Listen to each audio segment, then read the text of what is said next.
8. delu.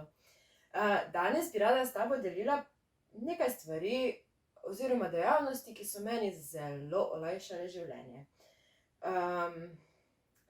Nekaj ljudi, ki so me usmerili, ki so mi pomagali pri delu na sebi. Omenjala sem že, da sem obiskovala psihoterapije, da sem hodila na tečaj joge in meditacije. Povedala bi pa še rada nekaj o karmični diagnostiki pri Mojci. Mojco sem obiskala 2-krat. Ona mi je pomagala predelati kar nekaj travm, mi odprla oči in me v bistvu nevede usmerila naprej. Spomnim se njenega drugega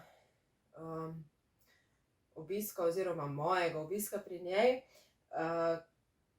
ko sem že res dvomila o tem, a sem na pravi poti ali nisem.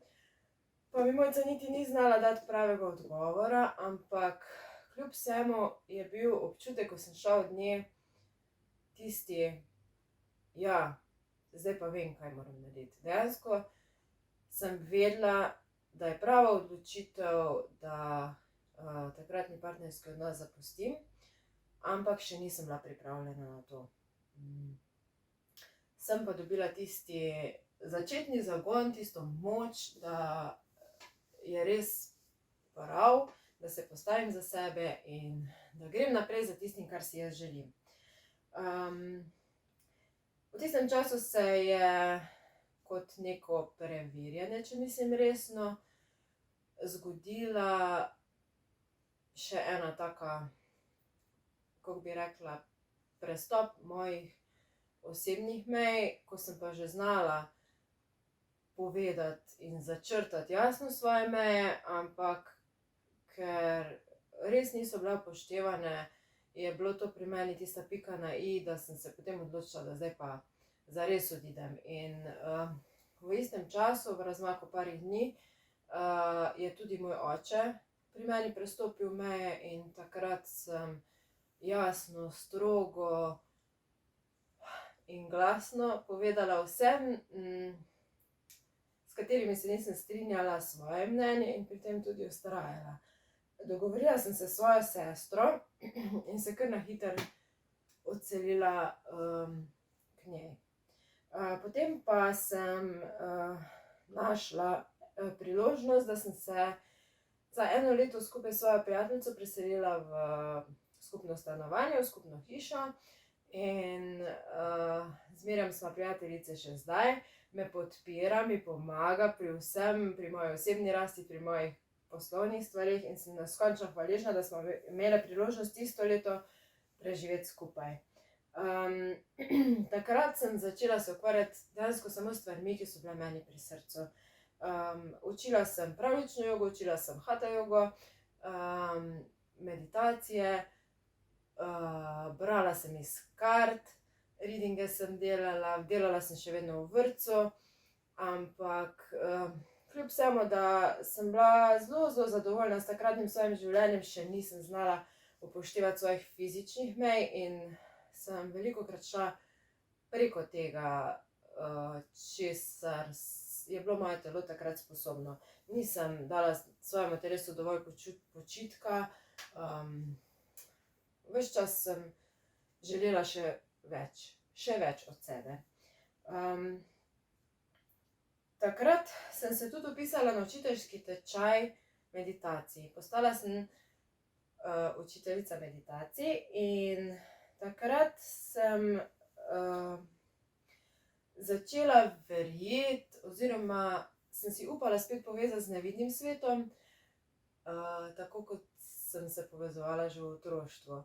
Ampak v otroštvu sem takrat tisto vez prekinila, tukaj pa tudi nisem si še nekako upala, nisem verjela, da si zaslužim to povezavo, nisem jo znala uporabljati, nisem jo znala izkoristiti, tako bom rekla. Sem pa vsekakor se v tistem obdobju znebila tistega strahu ogromnega, občutka krivde, občutka sramu, da nisem dovolj dobra taka, kot sem.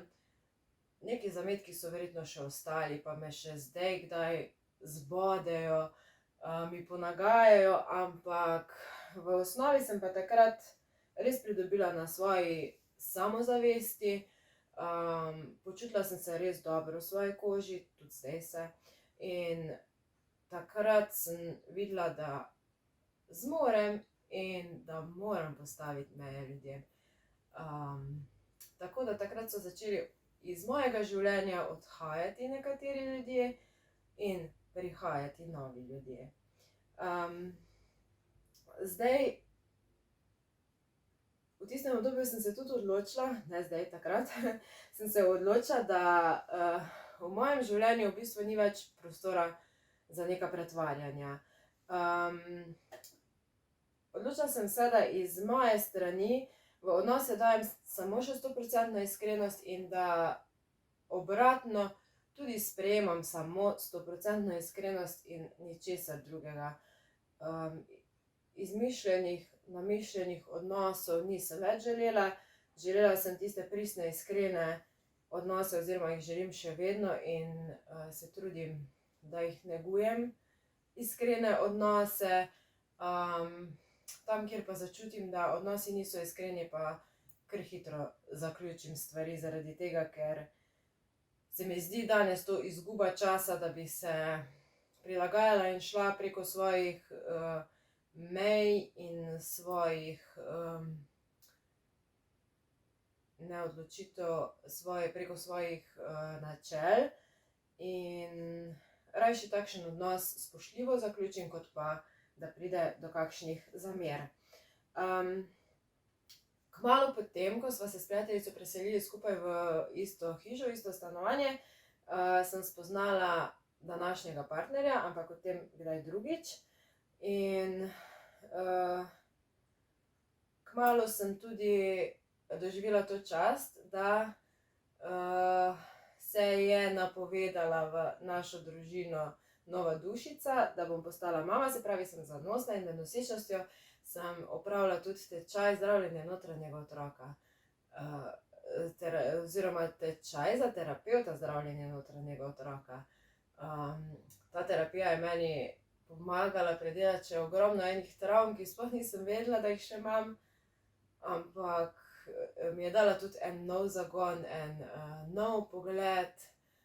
Pri Dari sem že pred kakšno leto nazaj opravljala tečaj za učiteljico meditacij, ki sem ga že omenila, in njena energija me je pritegnila, da sem nadaljevala tudi za terapevta. Takrat na tem tečaju sem nekako okrepila tisto svojo povezavo z nevidnim svetom. Spet sem se nazaj upala povezati z njimi. Nisem pa nekako redno tega uporabljala.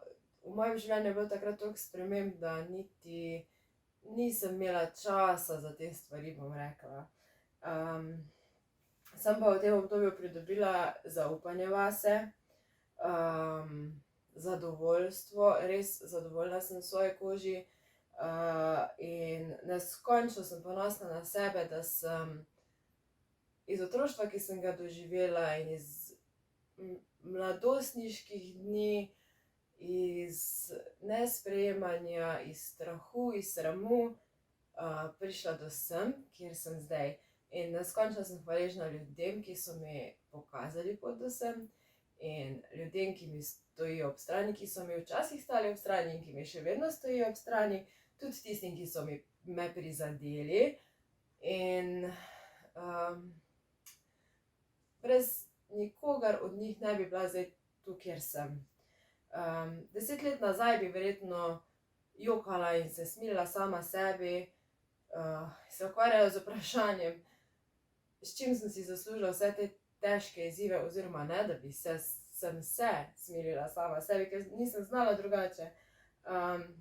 Danes pa lahko rečem samo hvala življenje za vse težke preizkušnje in zahtevne izzive, ki si mi jih namenilo. Hvala, da sem postala to, kar sem, in hvala za vse ljudi v mojem življenju.